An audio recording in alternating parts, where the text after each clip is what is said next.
Yo, this your boy P Camp here to chop it up with you about should 50 Cent leave Starz. And it's because he made a post recently and he said, "This is me packing my stuff. Starz, weird face emoji, zucchini emoji, sucks. My deal is up over here and I'm out. They renewed Hightown and Force is the highest rated show they have. It's sitting in limbo. If I told you how much dumb-ish I deal with over here, you would think they all went to school on a small yellow bus, and they probably did, 50. I'm not gonna lie to you. Some people that end up in charge are the ones that are the most. They should not be in charge of their own. You know what I'm saying? Nothing to do with in charge should they be. But this how the chips fall. Listen, but I'm a strong believer in go where you appreciate it, not where you tolerate it, because I've been dealing with this all my life, and I deal with it to this day, because my heart and my loyalty tells me to keep dealing with people that don't appreciate me. But then what I get back is constantly like, I don't need to be in this situation. Why am I here? You know what I'm saying? And what I'm learning is go with your gut. And my gut is telling me to get as far away from these people as I can. You know what I'm saying? Because I'm not in the business of bending over backwards for people and doing all I can do for people only to be smugly looked at like I've done nothing for you, or I've added nothing to your life. You know what I'm saying? It's just, I don't understand how I'm the one that get devalued in all of this mix up. But brother, if that's what you feel, make the move. Because I've been making moves to get away from people like this in my life. And I'm not feeling no type of way about it. And there's some more y'all that's coming off my list. I'm just going to tell you. You know what I'm saying? But you ain't going to get no warning, though. Why should you? You know what I'm saying? I done gave you 10 warnings before. But listen, 50 feels like this because listen to all the shows he done brought to Starz. Now, we know Starz to be a prominent network, but come on. Was Starz that prominent before Power? Before Power Book 2, even though Power Book 2, I've been ready to slap Tariq ever since they made Power or Power Book 2. I'm sick of Tariq, okay? We need to just pull Tariq off screen and just whoop him collectively as a people. But I'm just saying, it's just how I feel. You know what I'm saying? But it just lets you know he's doing a good job acting because I hate him. He's doing a good job acting because I hate him. But I'm just saying, Power Book 2, BMF series. Listen, and then all this gangster stuff. Listen, y'all know how I feel about a lot of promotion and stuff that we do as not only black folk, but it's just as folk, period, promoted to the youth of today. I don't agree with a lot of what y'all are doing today, but do I agree with the history that we need to learn from it? Do I agree that we need to know that our people we had good and bad people doing all type of good and bad stuff? Listen, don't erase our history. History is history, and white folk do a lot to disapprove or erase the things that we did, especially the good things that we did as black folk. You know what I'm saying? They want to erase that and claim that they did it, or you know what I'm saying? It's just, listen, we had good folk doing good things. We had gangster folk doing gangster stuff. I need to know about both of them. I don't want to promote all the gangster stuff because it leaves our young people to be doing stupid stuff that we see every day that I get to react to on this channel. But I don't even react to most of it you know what I'm saying? Because there's so much dumbness going on out here. But I don't want to promote all the dumb stuff that we get entangled into, but I do want to let us know that history is history. And just as well as we had people that was creating peanut butter and creating stuff to do heart transplants and all this stuff, and all the great stuff we did, I do want us to know that we did have some gunslingers back in the day that was slinging guns, shooting everybody, and robbing banks as well. And we did it well to the highest percentile that we could do it. You dig what I'm saying? To the point that other people learn from us. And all I'm saying is that's our history too. We need to know the good and the bad. But what I do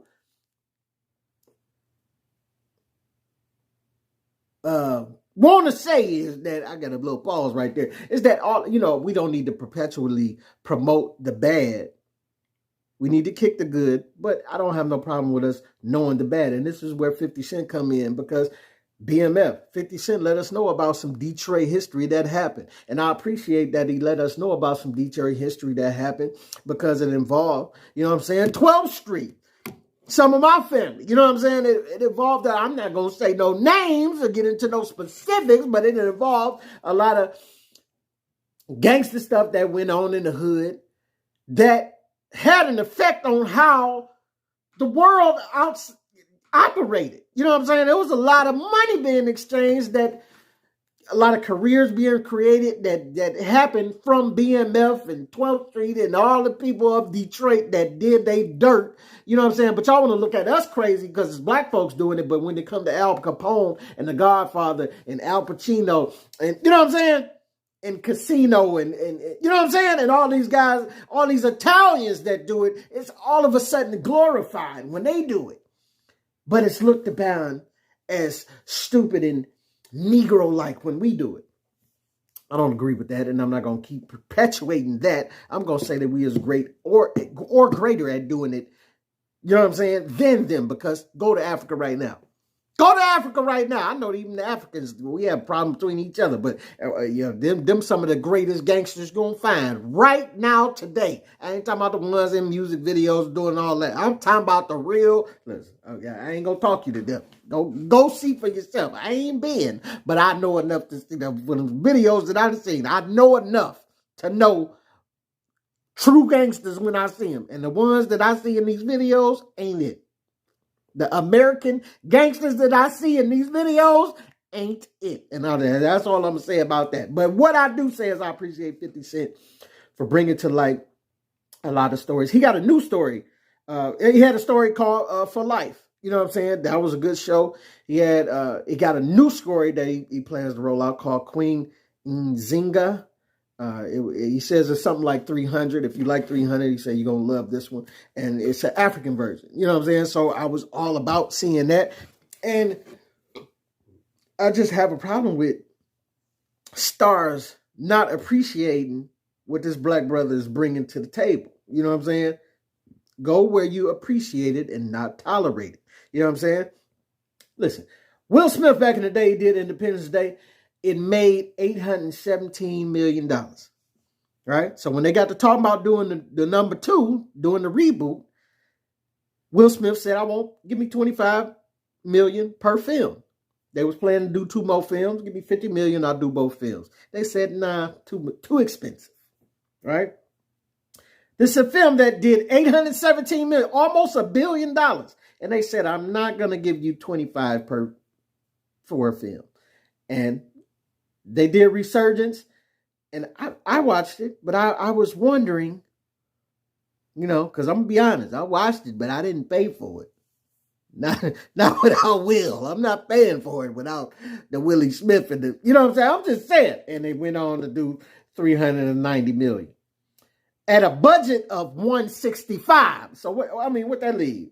My math carried it too. But I'm guessing that's about $225 profit. I don't know, somewhere in there. I don't know. My math ain't good when I'm like this. But I'm just saying it ain't add up. You should have paid the Willie Smith to come and do what he do, because it didn't work in your favor, is what I'm saying. And I don't think this is going to work in Starz' favor if they keep pressing the issue. Did it work for New England? When they pressed Brady, they were trying to get Brady for years. Did it work? Yeah, didn't really work. And then when they finally got rid of him, he went and got a Super Bowl with another team immediately. And he could have got another one hadn't half his team been decimated with injuries, or hadn't Antonio Brown just left for no reason with his... I'm not even going to talk about Antonio Brown right now, because you know what I'm saying? But I'm just saying there's a lot of factors in there where Brady could have got 2 Super Bowls, but it is what it is. Stafford got one. Good for Stafford, okay? Y'all not about to make me mad right now in this talk. But I just watched a couple of days ago what I seen on YouTube, where a lot of situations where actors didn't talk themselves out of, a role by asking for too much. But then it also talked about where the roles have undervalued those actors. And this is where I got these examples from. The Will Smith and the Tom Brady I came with on my own. But the Tank from The Matrix was another one. He talked himself out of a role. He asked for too much. He was a prominent role in the first Matrix. Asked for too much, and this, that, and another. They wrote him out. You know what I'm saying? Now, I want to ask y'all, where's Lawrence Fishburne? Because that's the reason I haven't watched The Matrix yet. You do a Matrix without Lawrence Fishburne? I think you talked yourself out a lot of money. I ain't did the numbers yet, but I'm just saying, you definitely talked yourself out of my money. Another example was the Miguel Cabrera contract in Detroit. We paid Biggie $248-something million to stay in the D for 8 years, right? And we feeling the effects of it right now. But it was worth every penny. It was worth every penny. A lot of people in the D don't agree right now because we on the latter end of that contract. And he ain't what he used to be. But I appreciate Mickey for being what he was. Because he was that difference making in the beginning when we signed him for that amount of money. He was that much worth it. And he's still worth it to me right now. I don't want to just throw him in the trash and this, that, and other. Like he was worth it, man. He was worth it. Did we get a championship out of it? No, but we was there. We was there competing. There was a lot of reasons that we didn't get a championship, coaching, this, that, and other, this, that, and other. But Miggy did his part, and he was worth it. I'm just saying, sometimes you overpay, and it may not pay back like you think it was supposed to. But it don't mean that the person that you overpaid was not worth what you paid them. You know what I'm saying? It don't always go like that. Dukes of Hazzard was another one that went that way. They exited the Dukes, the original Dukes. They hired 2 new Dukes. The show's ratings plummeted. They had to bring them back. You know what I'm saying? I'm just saying. It works both ways. Sometimes it goes in the studio favor way. Sometimes it goes in the actor's favor.